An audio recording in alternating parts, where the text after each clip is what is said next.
તો સૌરાષ્ટ્ર બાદ હવે કોંગ્રેસે ઉત્તર ગુજરાતમાં જન આક્રોશ યાત્રાની શરૂઆત કરી છે। આજે કોંગ્રેસના તમામ દિગ્ગજ નેતા ઉત્તર ગુજરાત પહોંચ્યા હતા, જ્યાં વાવ થરાદમાં પણ અહીંયા જ્યારે યાત્રા પહોંચી ત્યારે ગેનીબેન ઠાકોર તરફથી પ્રહાર કરવામાં આવ્યા હતા। તેમણે કહ્યું કે રોજગારીની સમસ્યા છે, ખેડૂતોની સમસ્યા છે, શિક્ષણની સમસ્યા છે। એસઆઈઆરમાં કોંગ્રેસને માનવાવાળાના ફોર્મ ન ભરાય એવો કારસો રચાઈ રહ્યો છે, એવો આક્ષેપ પણ ગેનીબેન ઠાકોરે આજે લગાવ્યો। વાવ થરાદની જન આક્રોશ યાત્રામાં ગેનીબેન ઠાકોર તરફથી સરકાર પર પ્રહાર કરવામાં આવ્યા હતા। કોંગ્રેસની જન આક્રોશ યાત્રામાં ગેનીબેન ઠાકોર પણ જોડાયા છે કે જેઓ સંસદ સભ્ય છે બનાસકાંઠાના। ગેનીબેન, મેં જોયું કે તમે જ્યારે નીચે ઉતર્યા એટલે તમને આવકારવા માટે લોકોનો મિજાજ જ અલગ હતો। બનાસકાંઠાના મતદારોનો, કોંગ્રેસના કાર્યકરોનો, મોવડી મંડળનો બધાનો આભાર માનવો જોઈએ।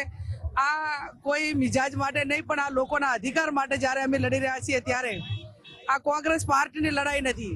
આ સમગ્ર ગુજરાતની અંદર જે ક્ષેત્રોની અંદર ખેડૂતો હોય, યુવાનો હોય, દરેક ક્ષેત્રની અંદર જ્યારે અન્યાય થઈ રહ્યો છે ત્યારે કોંગ્રેસ પાર્ટી એક વિરોધ પક્ષ તરીકે એની પોતાની ભૂમિકા, જે લોકોની સમસ્યાઓ છે એ સરકાર સુધી પહોંચાડીને સરકાર એવા લોકોના પ્રશ્નો હલ કરે એના માટે કરીને દરેક ક્ષેત્રોની અંદર આજે ભ્રષ્ટાચાર છે અને ભ્રષ્ટાચાર છે એટલે લોકોનો આક્રોશ એ સરકાર તરફ વધી રહ્યો છે। ત્યારે આ બેરી બોબડી સરકારને કહેવા માંગીએ છીએ કે કુદરતને એ દેર હોય અંધેર ના હોય। એક નાનામાં નાનું માણસ ટેક્સ ભરે છે, એને પોતાના અધિકારમાં જે વિકાસના કામો મળવા જોઈએ, જે ડેવલપિંગ મળવું જોઈએ એ નથી મળતું। એની જનજાગૃતિ માટે આજે જન આક્રોશ રેલીનું આયોજન કર્યું। સ્ટેજ પર તમે જ્યારે સંબોધન કરતા હતા ત્યારે તમારી આગવી શૈલીમાં ચેતવણી આપી દીધી અને ઇશારામાં ઘણું બધું કહી નાખ્યું।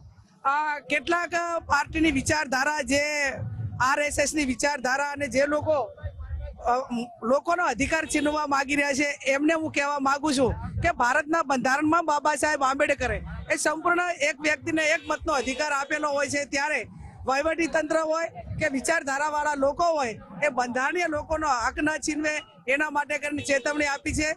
આવનાર સમયમાં ક્યાં અન્યાય થશે તો કોંગ્રેસ પાર્ટી એના માટે લડશે। થોડા દિવસોથી તમે ખૂબ ચર્ચામાં રહ્યા સોશિયલ મીડિયામાં। હું જ્યારે સ્ક્રોલ કરું ત્યારે ગેનીબેન જ દેખાય, અને કેમ કે તમારું ઠાકોર સંમેલન હતું, એમાં કાર્યક્રમમાં પણ તમે ભાજપના નેતાઓ અને તમારા પક્ષના નેતાઓ સાથે પણ જોવા મળ્યા। એટલે ઘણા બધા કયાસો લગાવવામાં આવી રહ્યા હતા અને બહુ બધી વાતો થાય, એમાં તમે કઈ ફોડ પાડો તો સારું। અમને એમ નહીં લાગતું કે મારા માથા માથે કોંગ્રેસના પંજાનો ખેસ બાંધેલો છે, એટલે એના માટે કોઈના પ્રમાણપત્રની જરૂર નથી। જે મારી વિચારધારા, મારી આઈડિયોલોજી જે કોંગ્રેસ છે એના માટે કરીને જે કોંગ્રેસનો મારા ઉપર ઉપકાર છે, જે લોકોનો ઉપકાર છે, એની સાથે ક્યારેય ગદ્દારી નહીં થાય।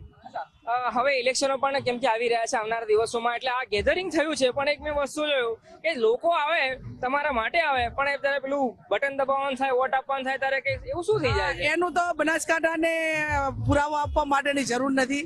આ હેટ્રિક વિધાનસભા હોય, લોકસભા હોય, ગુજરાતમાં એક પણ સીટ ન જીત્યા ત્યારે બનાસકાંઠાના લોકો આવ્યા, એના કરતા પણ બટન વધારે દબાવ્યા છે। એ 2024ની ચૂંટણી હોય, 22ની હોય, 17ની હોય, જિલ્લા તાલુકા પંચાયત હોય, એટલે આ કોંગ્રેસ બનાસકાંઠા એ કોંગ્રેસનો ગઢ છે ને કાયમી રહેશે। ધન્યવાદ। અમારી સાથે વાત કરવા બદલ તો હતા ગેનીબેન ઠાકોર, બનાસકાંઠાના સંસદ સભ્ય, જેઓ આજે જન આક્રોશ યાત્રામાં જોડાયા ગુજરાત ફર્સ્ટ સાથે તેમને વાત કરી। કેમેરા પર્સન અંકિત દવે સાથે અર્પિત દરજી, ગુજરાત ફર્સ્ટ, વાવ થરાદ।